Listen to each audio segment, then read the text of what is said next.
હા મિત્રો, તો આપણે ગયા વખતે જોતા હતા ગાંધીજી વિશે વાત કરતા હતા કે ગાંધીજીએ પેલું કડું એમના ભાઈનું હતું તેમાંથી એક તોલો સોનું વેચી દીધું અને એમનું પોતાનું જે દેવું હતું તે ભરપાઈ કરી દીધું. અને આ દેવું ભરપાઈ તો કરી દીધું, પરંતુ એ અંગે પોતાના પિતાજીને એક ચિઠ્ઠીમાં લખીને એમણે જણાવી દીધું. બરાબર, આપણે એ વિશે વાત કરતા હતા. આ ચિઠ્ઠીની વાત આવી ને તો મને બીજી એક વાત યાદ આવે છે જે બહુ સરસ છે મિત્રો. આપણે બધાએ ખૂબ ધ્યાન રાખવા જેવી, જાણવા જેવી, સમજવા જેવી વાત છે. ચિઠ્ઠી એટલે કે એક કાગળનું ખાલી કોરું કાગળ હોય તેના ઉપર આપણે જે કંઈક લખી દઈએ તે એટલે એક થઈ જાય ચિઠ્ઠી. આ ચિઠ્ઠીની કેટલી અગત્યતા છે તે હું અત્યારે જણાવી દઉં એના કરતાં તમને છે ને તે એક મને અબ્રાહમ લિંકનની યાદ આવે છે. અબ્રાહમ લિંકનની તો તમને બધાને ખબર ને, અમેરિકાના પ્રેસિડન્ટ હતા એક વખતના, અને બહુ મહાન વ્યક્તિ. એમની બધી ઘણી બધી એમના વિશેની બધી વાતો છે જે આપણે ભવિષ્યમાં કોઈક વખતે જાણીશું. પણ અત્યારની જે એક વાત છે તે બહુ સરસ વાત છે. અબ્રાહમ લિંકનના એક રાજકીય મિત્ર હતા.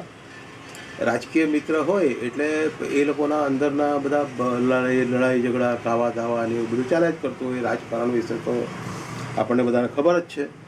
તો આવા રાજકીય મિત્ર એક દિવસ એમની પાસે આમ પેલા હાંફળા ફાફડા થઈને આવ્યા.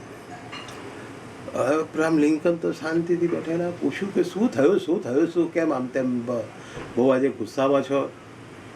પેલો કે સાલો પેલો એમ કે ભાઈ અમુક પેલો જે એમનો છે ને દુશ્મન બીજા પક્ષનો, એ સમજે શું એના મગજમાં, મને ગમે તેવી ગાળો દીધી.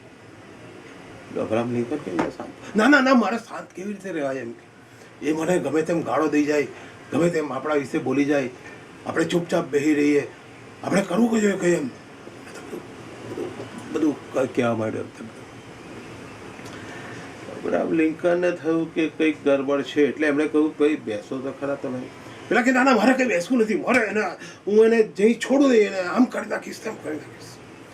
અબ્રાહમ લિંકન કે પણ બેસો તો ખરા વડીલ, આપણે જરા વાતચીત તો કરીએ, શું થયું શું નહીં મને જરા જણાવો તો ખરા. એટલે પેલા ભાઈ થોડા ઠંડા પડ્યા અને પછી અબ્રાહમ લિંકનને કહે છે કે અમુક મિસ્ટર સો એન્ડ સો છે, તો એ મારા વિશે ગમે તેમ બોલે છે, મને ગમે તેમ ગાળો દે છે, મને ગધેડો કહે છે, મને કૂતરો કહે છે, મને ડોંકી કહે છે, અરે કંઈક ના સમજી શકાય, ના સહન થાય એવું બધું આપણા વિશે બોલ્યા કરે છે. એને સાલાને મારે બરાબર જવાબ આપવો છે. તમે મારો સાથ આપજો તો તમે ઢીલા નહીં પડતા. અબ્રાહમ લિંકન કે તમે જરા બી ઢીલા ના પડો, હું તમારી સાથે છું. પેલો કે જોજો, હા તમે ચિંતા ના કરો. અબ્રાહમ લિંકન કે આપણે એને એવો જોરદાર જવાબ આપીએ તો પેલો કે આપણે જવાબ કેવી રીતે આપીશું? કે એ તમે શાંતિ રાખો ને, હું તમને બધું બતાવું છું. એટલે અબ્રાહમ લિંકને તો એક કાગળ લીધો, ફૂલ કે પૂરો કાગળ અને પેન, પેલા એમના મિત્રને આપી અને કહ્યું કે આમાં લખો. પેલો કે શું લખું, કપાળ તમારું?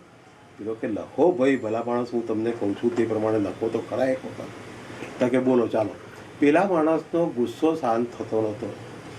અબ્રાહમ લિંકન એક મહાન વ્યક્તિ હતા જેનો વિચારસરણી અને કાર્ય પદ્ધતિ ઘણી વિશિષ્ટ ટાઈપની હતી. તો એવા અબ્રાહમ લિંકને પેલી વ્યક્તિને, પેલા એમના મિત્રને કહ્યું કે લખો, તમને જે જે ગાળો દીધી હોય તે બધી ગાળો એમાં લખો. મિસ્ટર સો એન્ડ સો, તમે મને આટલી આટલી ગાળો દીધી, આ ગાળો દીધી, આ ગાળો દીધી, બધું લખો. પેલા ભાઈ તો લખવા માંડ્યું કે તમે મને ગધેડો કીધો ને, તમે મને ઘોડો કીધો ને, તમે મને ફલાણો કીધો. હવે એ બધી જે કંઈક એમને જે કંઈક બધા ખરાબ શબ્દો કીધા હતા તે બધા એમણે લખી નાખ્યા. અબ્રાહમ લિંકન કે લખાઈ ગયું કે કોઈ બાકી રહી ગયું છે?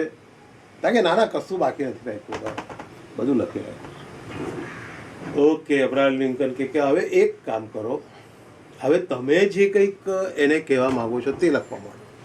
પેલો તો ખુશ થઈ ગયો એકદમ અને કહે છે તો ચાલો ભાઈ આપણે લખવા માંડ્યો. એને તો મિસ્ટર તમે ફલાણા, તમે આમ છો, તમે ઢીકણા છો, તમારામાં અક્કલ નથી, તમારામાં અક્કલનો છાંટો નથી, તમારામાં ગતાગમ નથી, એ દુનિયાભરની બધી ગાળો લખી નાખી. તમે તમારા ઘરમાં સમજો છો શું ને, તમને હું આમ કરી નાખીશ, તેમ કરી નાખીશ, બધું લખાઈ ગયું આખો. પત્ર બધો ભરાઈ ગયો. અબ્રાહમ લિંકન કે કેવું હવે બધું કમ્પ્લીટ થઈ ગયું ને ભાઈ, તા કે હા હવે તો બસ બરાબર છે, આ લેટર એને પહોંચી જાય એટલી જ વાર છે. કે આપણે પહોંચાડીશું કેવી રીતે? હે લિંકન સાહેબ, અબ્રાહમ લિંકન કે તમે એની ચિંતા છોડો, એ મારા પર છોડી દો, હું એને પહોંચાડી દઈશ કાગળ. એટલે પેલા એ તો કાગળ ઘડી વળી વારી અબ્રાહમ લિંકનને સોંપી દીધો. વાત પૂરી થઈ ગઈ અને બધા પાછા એમના કામ ધંધે લાગી ગયા. 3-4 દિવસ થયા હશે અને અબ્રાહમ લિંકન બેઠા હતા તો એમના મિત્ર આવ્યા. અબ્રાહમ લિંકન કે ઓહો આવો આવો આવો, કેમ છો, ક્યાં છો? બસ બસ મજામાં છું એમ કે ભાઈ ખુશ છું એકદમ, બેસો બેસો. પછી અબ્રાહમ લિંકનને પેલા એમના મિત્ર કહે છે કે લિંકન સાહેબ મને સાલો એક વિચાર આવે છે. અબ્રાહમ લિંકન કે શું? કે આપણે તે દિવસે પેલા ભાઈને, પેલા મિસ્ટર સો એન્ડ સોરે જે કંઈક પેલો પત્ર લખ્યો તેમાં મેં જે બધી ગાળો લખી, એના માટે અપશબ્દો લખ્યા, એને માટે બધું ખરાબ લખ્યું, એ સારું એટલું બધું લખવા જેવું નહોતું લાગતું એમ કે. અબ્રાહમ લિંકન કે શું વાત કરો છો તમે? હવે મને એવું થાય છે કે ભાઈ આપણે એને યાર ગાળો દીધી હતી બરાબર છે, એ એની રીતે સાચો હશે, એને લાગ્યું તે પ્રમાણે એ ગાળો દેતો હશે, પણ મારે શું કરવા? મેં એમ કે એટલું બધું ખરાબ શબ્દોમાં એને લખી નાખ્યું, મને બહુ પસ્તાવો થાય છે. અબ્રાહમ લિંકન કે હવે પસ્તાવો તો કરવાનો શું મતલબ? તા કે ના ના, મને હવે તો હું મગજથી એકદમ ખુલ્લો થઈ ગયો છું, એકદમ ક્લિયર થઈ ગયો છું, અને મને એવું થાય છે કે ચાલો આપણે પેલો એને પત્ર ના લખ્યો હોત ને તો બી ચાલતે એક વખત. અબ્રાહમ લિંકન કે ખરેખર જોજો હા, પછી એમ પાછળથી તમને એવું ના થાય. તા કે ના ના, હવે મારું મગજ એકદમ ક્લિયર થઈ ગયું છે. તા કે લો આ તમારો પત્ર અને એને તમે ફાડી નાખો. પેલો ભાઈ તો વિચારમાં પડી ગયો, અચંબામાં પડી ગયો અને કે લિંકન સાહેબ તમે તે દિવસે જો આ પત્ર એ ભાઈને પહોંચાડી દીધો હોત તો અમારા બેની વચ્ચે એટલું મોટું વેર થઈ જાત કે જે જિંદગીભર અમે લોકો કોઈ એકબીજાને મોઢું બતાડવાના લાયક ના રહે. આ તો તમે કાગળ એને આપ્યો નહીં. લિંકન કે બેસો. લિંકને એને બેસાડ્યા અને સમજાવ્યું કે આ તો આપણા મનના ઉભરા હોય છે. આપણને મનમાં કોઈક વખતે કોઈની પ્રત્યે ગુસ્સો આવી જાય તો આપણે એને કોઈ બી રીતે એક્સપ્રેસ કરી દેવો પડે, એને કોઈ પણ રીતે વોમિટ કરી દેવું પડે, અને તે મેં તમારી પાસે કરાયું. પેલા ભાઈ તો વિચારવા પડી ગયા. મિત્રો, સાચી વસ્તુ એ છે કે આપણે જીવનમાં ચાલતા ચાલતા ડગલે અને પગલે આપણા વિરોધીઓ, આપણા દુશ્મનો, આપણા મિત્રો ઘણા બધા આપણા માટે ગમે તેમ વિચારતા હોય, ગમે તેમ બોલતા હોય, ગમે તેમ આપણને એમ કે ભાઈ કોઈ ત્રાહિત વ્યક્તિ ત્રીજી જ વાત કહી જાય કે જે ખરેખર સાચી બી ના હોય, છતાં આપણું મગજની સ્પ્રિંગ છટકી જાય અને આપણે શું કરીએ કે એના વિશે ગમે તેમ બોલી કાઢીએ, એની સાથે જઈને લડાલડી કરી નાખીએ, ગાળાગાળી કરી નાખીએ, અથવા તો મારામારી કરી નાખીએ. ઇન શોર્ટ, ત્યાંથી એ બેની વચ્ચેની દુશ્મનાવટ વધતી જાય. આવું તો આપણે જીવનમાં રોજ થતું હોય છે. તમારા ને મારા જીવનમાં રોજે જ આવા પ્રસંગો બનતા હોય. તો એનો એક સારામાં સારો રસ્તો છે કે આપણા મનની અંદરના જે કંઈક વિચારો છે તેને વોમિટ કરી નાખવાના, ઉલટી કરી નાખવાની. મિત્રો, તમને ખ્યાલ હશે કે આપણે પેટમાં કોઈ ગરબડ હોય ને તો શું થાય કે પેટની ગરબડને શાંત કરવી હોય તો આપણે એને વોમિટિંગ કરાવીએ, એટલે કે ઉલટી કરાવી નાખીએ. પેટમાં જે કંઈક ઝેરી પદાર્થો બધું નીકળ્યું હોય તે આપણને એમ કે ડાયરિયા થઈ જાય, એટલે ઝાડા વાટે કે ઉલટી વાટે બધું બહાર નીકળી જાય અને પછી આપણું પેટ શાંત થઈ જાય, મન શાંત થઈ જાય. તેવું સેમ વસ્તુ આપણા મનમાં પણ છે.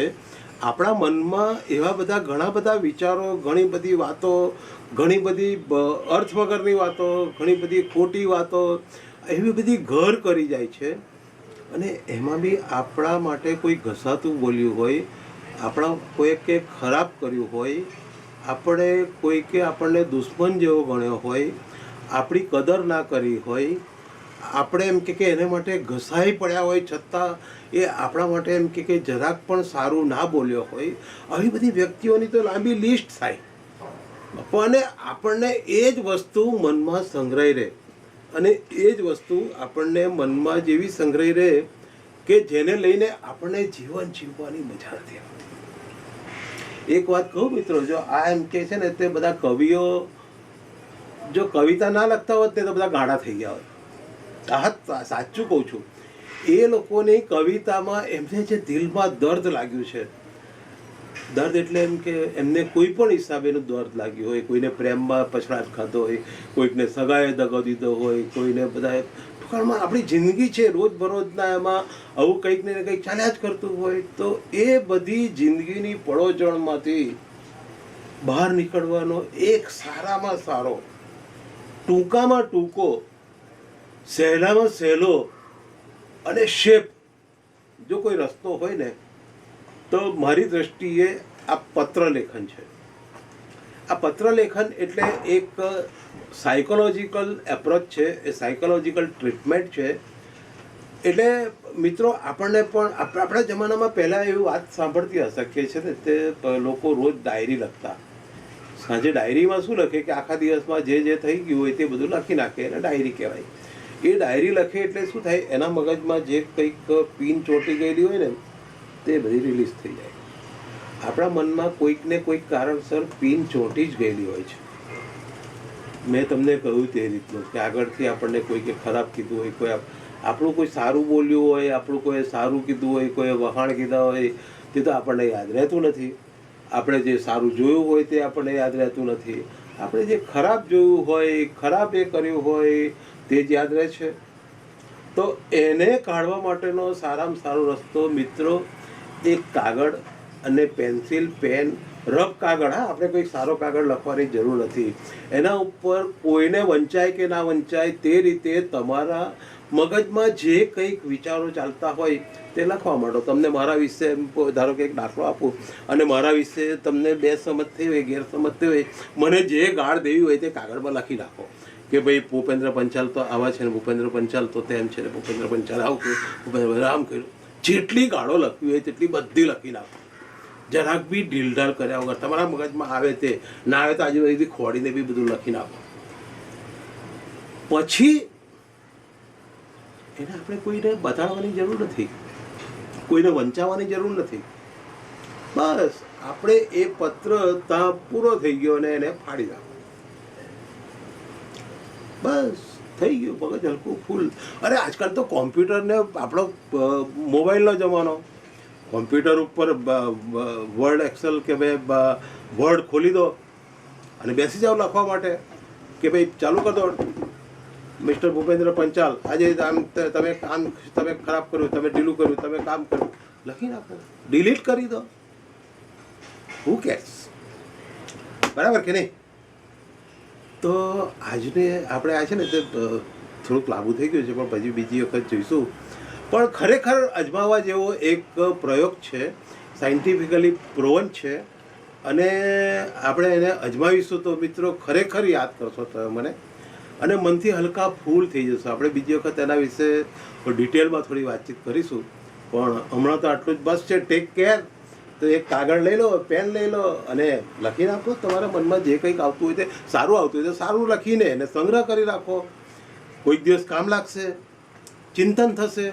ખરાબ આવતું હોય તો ખરાબ લખીને એને ફાડી નાખો, ફેંકી દો. That's all. મગજ હલકું ફૂલ. Okay, bye, take care.